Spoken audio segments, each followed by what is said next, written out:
In the heart of ancient Mesopotamia, a dynasty with mysterious origins emerged to reshape the fate of Babylon. These were the Kassite kings, who ruled in the latter half of the second millennium BC, and their story is a fascinating blend of foreign influence and Babylonian tradition. The Kassites were not native to Mesopotamia, they hailed from lands unknown, often believed to be the Zagros Mountains.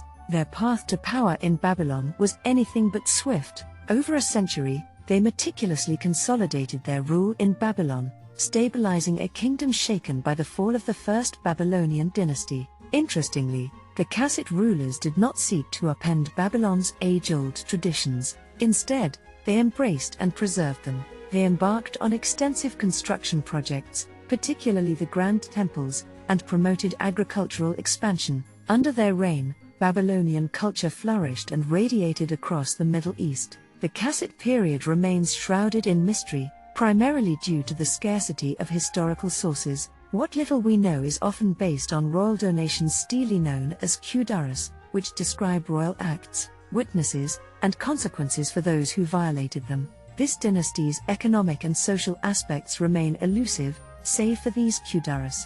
However, what history does reveal is the enduring power they held. Babylon's dominion extended over Sumer and Akkad, creating the realm known as Kardunias.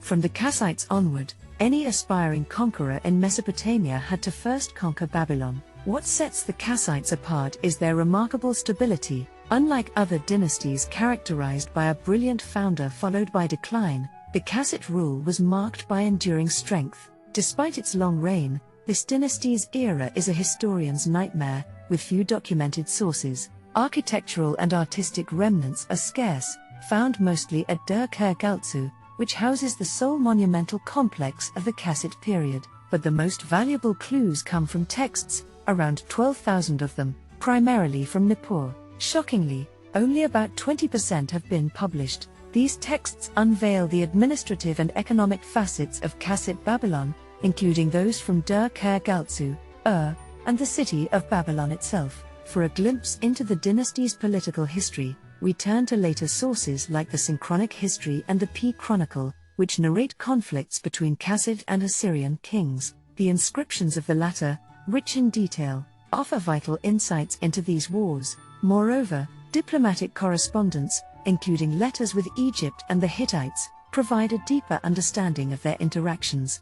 The Amarna letters, found in Akhetaten, and those discovered at Hattusa, Hittites' capital, shed light on their diplomatic ties. But perhaps the most intriguing source is the kudurus, which offer royal inscriptions. These inscriptions, found on stele, commemorate royal donations and serve as a crucial window into Kassite Babylon's administrative and economic life. While much of this dynasty's history remains veiled, the Kassites' influence on ancient Mesopotamia was indelible. Their legacy lives on through these fragmented whispers of the past. The stage was set in 1595 BC, a pivotal moment in the annals of Babylon's history. Samsi-Ditana, the Babylonian king, faced a crushing defeat at the hands of Merzili-I, the Hittite ruler. What made this defeat even more harrowing was the loss of the revered statue of Marduk from the Esahila, Babylon's grand temple, carted away by the victorious Hittites. For Babylon, this marked not only a military defeat but also the end of the Amorite dynasty, already weakened by rivalries and the looming presence of the Kassites. The Kassites, a mysterious people of unknown origin, had already begun to encircle Babylon with uncertainty. According to Babylonian records, Agum-II ascended to power after Babylon was ransacked by the Hittites. He was noted as the 10th ruler of the Kassite dynasty, founded by an enigmatic figure named Gandhas, reigning in some undisclosed location during the latter half of the 18th century BC. It's quite plausible that the Kassites formed an alliance with the Hittites, supporting their campaign for dominance. Yet, the precise origins of the Kassites remain shrouded in mystery. While the first mentions of them date back to the 18th century BC in Babylon, they are also alluded to in Syria and Upper Mesopotamia in the following centuries. Many scholars speculate that their roots lay in the Zagros mountain range, a belief strengthened by the fact that Kassites were still present there during the first half of the first millennium BC. The first Kassite ruler officially acknowledged as the king of Babylon was Bernabariash I. His reign was marked by a formidable victory over the Sea country, located south of Babylon, which encompassed cities like Uruk, and Lhasa. With this triumph, Babylon's dominance in southern Mesopotamia was undisputed, and the Kassite monarchs extended their rule over Sumer and Akkadia, creating the formidable realm known as Kardunias.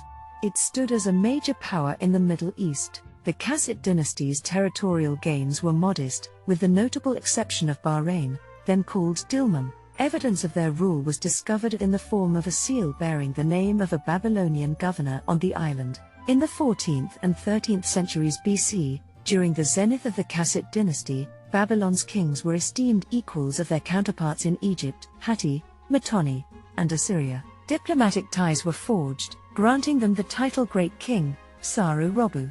This era was marked by extensive correspondence and exchanges of gifts, known as Sulmanu. The Amarna letters from Egypt and those from Hattusa, the Hittite capital, are critical records of this diplomatic web. They illuminate the exchanges of luxury goods, including gold and precious metals, often punctuated by minor tensions. The diplomatic language of the time was Babylonian Akkadian in its Middle Babylonian form. Dynastic marriages were a cornerstone of regional power politics, and the Kassite kings actively participated. These unions solidified multi-generational bonds with neighboring courts, such as the Hittites and the Elamites, aimed at mitigating political tensions. Babylonian princesses found their way into the courts of neighboring powers, reinforcing cultural exchanges and Babylonian influence. In this intricate dance of diplomacy, Babylon's cultural imprint radiated far and wide, leaving an indelible mark on the annals of the ancient world. In the time of ancient Mesopotamia, the city of Babylon found itself embroiled in a complex web of conflicts, alliances, and betrayals. It all began in 1365 BC when the Assyrian ruler Ashur-uballit severed ties with the Mitanni and declared Assyria's independence. This marked the commencement of a centuries-long struggle between northern and southern Mesopotamia. Beri-Beriash II, ruler of Babylon from approximately 1359 to 1333 BC, initially viewed Assyrian independence with disdain, considering the region one of his vassals. However, diplomatic ties took a peculiar turn as he married the daughter of the Assyrian king. This union bore a son, Kara-Hadash. In 1333 BC, Kara-Hadash ascended the throne but met a tragic end, assassinated shortly after taking power. Nazi-Bagash succeeded him. Ashur-uballit, reacting to his grandson's murder, launched an invasion of Babylon to place another grandson, Kurgaltsu II, r. 1332 to 1308 BC, on the throne. Kurgaltsu II initially maintained his allegiance to his grandfather.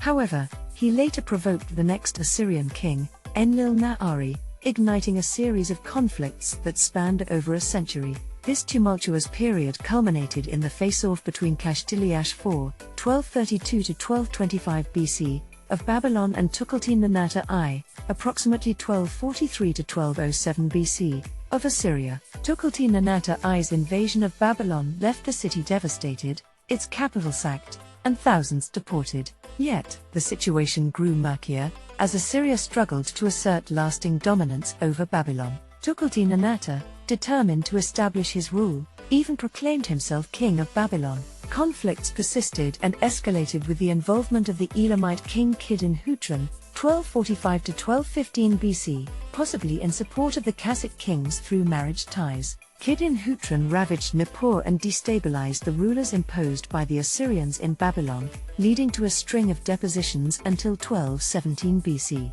In the wake of Tukulti-Ninurta's assassination in 1208 BC and the ensuing internal strife in Assyria, the Babylonian kings reclaimed their autonomy. In fact, it was the Babylonian king Merodach-Baladan I, 1171 to 1159 BC, who aided the Assyrian king Ninurta-April-Ika in ascending to power in the north. However, Ninurta-April-Ika eventually turned against his benefactor unsuccessfully. As Babylon and Assyria recuperated from their conflicts, Elamite forces, commanded by King Shutruk-Nakhunta, 1185 to 1160 BC, descended upon Mesopotamia. This incursion may have been motivated by Elam's desire to assert its rights to the Babylonian throne due to family ties with the Kassite Dynasty. Succession disputes had eroded the legitimacy of Babylonian rulers, creating an opportune moment for Elam's intervention. In 1160 BC, during Merodach-Baladan's rule, the Elamite king Shutruk-Nakhunte invaded Babylon,